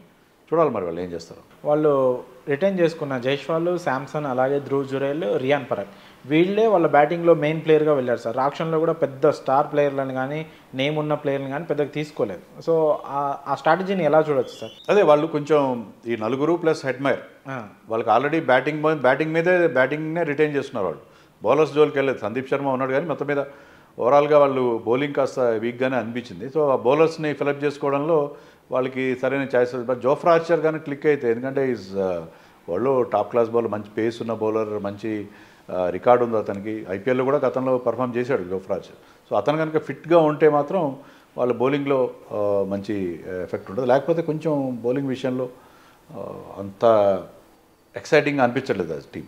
ఓకే, కేకేఆర్ విషయానికి వస్తే సార్, శ్రేయస్ అయ్యర్ వెళ్ళిపోయిన తర్వాత ఒక బిగ్ ప్లేయర్ని అయితే వాళ్ళు కెప్టెన్సీ పొజిషన్ కోసం తీసుకోనంటే కనిపిస్తుంది. కాకపోతే వెంకటేష్ అయ్యర్, గతంలో ఆ టీంకి ఆడిన వెంకటేష్ అయ్యర్ ఆల్రౌండర్కి దాదాపు చాలా పెద్ద అమౌంట్ ఇచ్చారు. 23 కోట్ల వరకు ఇచ్చారు, 23 కోట్లు ప్లస్సే ఇచ్చారు. సో అంత అమౌంట్ తనకు వస్తుందని ఎవరు ఎక్స్పెక్ట్ చేసి ఉండరు. సో కేకేఆర్ అతనిపైన అంత అమౌంట్ పెట్టడానికి కారణం ఏంటి? కేకేఆర్ ఎంత స్ట్రాంగ్గా ఉంది ఆఫ్టర్ ఆక్షన్? ఇంతకుముందు ఆక్షన్ ముందు అందరూ ప్రిడిక్షన్స్ ఇచ్చారు. ఎవ్వరు కూడా వెంకటేష్ అయ్యర్ ఇంత పెద్ద అమౌంట్కి వెళ్తారని ఎవరు ఎక్స్పెక్ట్ చేయలేదు. సో అతను సర్ప్రైజ్, ఎందుకంటే దే వాంటెడ్ హిమ్ బ్యాడ్లీ. దానికి 2 రీజన్స్ నాకు అనిపిస్తుంది. ఒకటి ఏంటంటే లాస్ట్ 2 సీజన్స్లో చాలా బాగా పర్ఫామ్ చేశారు ఒకటి. రెండోది క్యాప్టెన్ కూడా అతన్నే చేయాలని వాళ్ళు భవిష్యత్ భావిస్తున్నట్టుగా ఉన్నారు. ఎందుకంటే వేరే క్యాప్టెన్ క్యాండిడేట్ అక్కడ కనపట్లేదు టీంలో. సో క్యాప్టెన్సీ కోసం పంజాబ్ కూడా అతని కోసం చాలా స్ట్రాంగ్గా వెళ్ళింది. ఎందుకంటే వాళ్ళకి ఒక మంచి ఇండియన్ ప్లేయర్స్ చాలా తక్కువ షార్ట్ సప్లై ఉన్నారు. ఇండియన్లో బాగా ప్రూవెన్ పర్ఫార్మర్స్ తక్కువ ఉన్నారు, ముఖ్యంగా బ్యాటింగ్ డిపార్ట్మెంట్లో. అందుకని అతనికి అంత పెద్ద అమౌంట్ వచ్చింది. ఐ థింక్ ఈ యాక్షన్లో వాళ్ళ పర్ఫార్మెన్స్ బాగుంది ఓవరాల్గా. ఇంకా డికాక్ లాంటి ఒక కీపర్ బ్యాట్స్మెన్ ఓపెనర్ వాళ్ళకి దొరికాడు. నారాయణతో కలిసి ఓపెన్ చేస్తాడు అతను. తర్వాత వాళ్ళకి బౌలింగ్లో కూడా వైభవ్ రారాన్ని మళ్ళీ తెచ్చుకున్నారు. మిగతా బౌలర్స్ కూడా బాగానే వాళ్ళు ఫిలప్ చేశారు. Heinrich Nokia is a good bowler, మంచి పేస్ ఉంది, 150 కిలోమీటర్స్ వేగం వరకు వేయగల బౌలర్ అతను. లాస్ట్ సీజన్లో మిచెల్ స్టార్కి చాలా పెద్ద అమౌంట్ పెట్టారు సార్ మినీ ఆక్షన్లో. తను స్టార్టింగ్లో పెద్దగా సక్సెస్ కాకపోయినప్పటికీ ఎక్కడైతే ఆడాలో అక్కడ ప్లే ఆఫ్స్లో కానీ ఫైనల్స్లో కానీ చాలా బాగా బౌలింగ్ చేశాడు. సో మళ్ళీ ఎందుకు స్టార్ కోసం కేకేఆర్ వెళ్ళలేదంటే సార్? మెయిన్ రీజన్ వాళ్ళ దగ్గర అమౌంట్ లేదు. నితీష్ రాణా కూడా వెళ్ళలేకపోయారు, ఎందుకంటే వాళ్ళ దగ్గర అంత అమౌంట్ లేదు కాబట్టి. వాళ్ళు మెయిన్గా వాళ్ళ ఒక టార్గెట్ పెట్టినారు వెంకటేష్ అయ్యర్. సో వెంకటేష్ అయ్యర్కి వాళ్ళ దగ్గర ఉన్న లిమిటెడ్ అమౌంట్లో అతనికి అంత అమౌంట్ పెట్టిన తర్వాత వాళ్ళు స్టార్క్ లాంటి బౌలర్స్ కోసం వెళ్ళే ప్రయత్నం చేయలేదు. సో వాళ్ళు మీడియం రేంజ్ ప్లేయర్స్ కోసం వెళ్ళి ఐ థింక్ స్టిల్ వాళ్ళు బాగానే పర్ఫామ్ చేశారు. వాళ్ళకి కావాల్సిన స్లాట్స్ ఫిలప్ చేసుకున్నారని నాకు అనిపించింది. రోమన్ పవల్ లాంటి ప్లేయర్స్ని తీసుకున్నారు. సో వీళ్ళందరూ బ్యాకప్గా కూడా బాగానే ఉన్నారు వాళ్ళకి. ఓకే, ఆప్షన్ మొత్తం పూర్తి అయిపోయిన తర్వాత అన్ని టీమ్స్ మీరు అనాలిసిస్ చేసిన తర్వాత మీకు ది బెస్ట్ అనిపించిన ఒక 3 టీమ్స్ చెప్పమంటే ఎవరు చెప్తారు సార్? 1, 2, 3 అది చెప్పాలంటే ఇంకా చాలా డీప్ అనాలిసిస్ చేయాలి పాషా. ఎందుకంటే వీళ్ళందరినీ వాళ్ళ బలాబలాన్ని ఇప్పుడు కొత్తగా ఆక్షన్ నిన్న కంప్లీట్ అయింది. కొత్త వాళ్ళు కూడా వచ్చారు. వీళ్ళదో చూసి ఎవరు వాళ్ళ 11ని వాళ్ళ ప్రాబబుల్ 11ని ప్రాపర్గా మనం చెక్ చేసి చూసుకుని దానికి బ్యాకప్స్ ఉన్నాయా లేదా చూసుకుని అవన్నీ చూసుకుంటే మనకి ఆ ర్యాంకింగ్ ఇవ్వడానికి వీలుంటుంది. మనం ఎంత ర్యాంకింగ్ ఇచ్చినా పేపర్ మీద ఉండే టీం ఒకటి, పర్ఫార్మెన్స్ వేరే ఉంటుంది. కోచ్ ఎలా ఉన్నాడు, కెప్టెన్ ఎలా ఉన్నాడు, అవన్నీ కూడా పరిస్థితులు ఎలా కలిసి వస్తున్నాయి, పిచెస్ ఎలా ఉన్నాయి, వాళ్ళ హోమ్ గ్రౌండ్లో ఎలాంటి పిచ్ చేసుకున్నారు, వాళ్ళకి అనుకూలమైన పిచ్. కొన్నిసార్లు ఏంటంటే కొన్ని టీమ్స్ వాళ్ళ హోమ్ గ్రౌండ్లో వాళ్ళ టీంకి తగిన పిచ్ కూడా చేసుకోవడం చేతకాని టీమ్స్ కూడా ఉంటాయి. సో ఇవన్నీ దేర్ ఆర్ వేరియస్ ఫ్యాక్టర్స్. కాబట్టి మనం ఈ ర్యాంకింగ్ అనేది ఇప్పుడైతే చెప్పే పరిస్థితి లేదు. ఓకే, యాక్షన్ 2 రోజులు కూడా మీరు లైవ్ చూసినట్టున్నారు సార్. సో ఎవరు చాలా తెలివిగా ఆప్షన్ చేశారంటే ఎవరి పేరు చెప్తారు? ఏ టీం బాగా చాలా తెలివిగా చేస్తారు? As always Chennai big names కోసం వెళ్ళరు. ఒకటే అనిపించింది అంటే నూర్ అహ్మద్కి 10 కోట్లు పెట్టారనేది కొంచెం ఆశ్చర్యంగా అనిపించింది. అశ్విన్కి 9 కోట్లు. మిగతా అన్ని కూడా తక్కువ అమౌంట్కి they got very good players, మంచి ప్లేయర్స్ని, ముఖ్యంగా పాత ప్లేయర్స్ని మళ్ళీ వెనక్కి తెచ్చుకున్నారు. అలాగే ఇండియన్ ప్లేయర్స్లో ఎవరైతే అంత గొప్పగా పర్ఫామ్ చేయకపోయినా వాళ్ళని తీసుకున్నారు. వాళ్ళ దగ్గర నుంచి పర్ఫార్మెన్స్ మళ్ళీ రాబట్టుకోగలమన్న వాళ్ళకి కాన్ఫిడెన్స్ ఉంది. అది గతంలో చరిత్ర కూడా అదే చెప్తుంది. బాగా పర్ఫామ్ చేయని ప్లేయర్స్ నుంచి కూడా పర్ఫార్మెన్స్ రాబట్టే పరిస్థితి చెన్నై. సో చెన్నై చాలా స్మార్ట్ బయింగ్ చేసిందని నాకు అనిపిస్తుంది. Okay sir, thank you so much sir. Me valuable టైంని మా కోసం ఇచ్చి చాలా విషయాలు మాతో పంచుకున్నందుకు థ్యాంక్ యూ సో మచ్.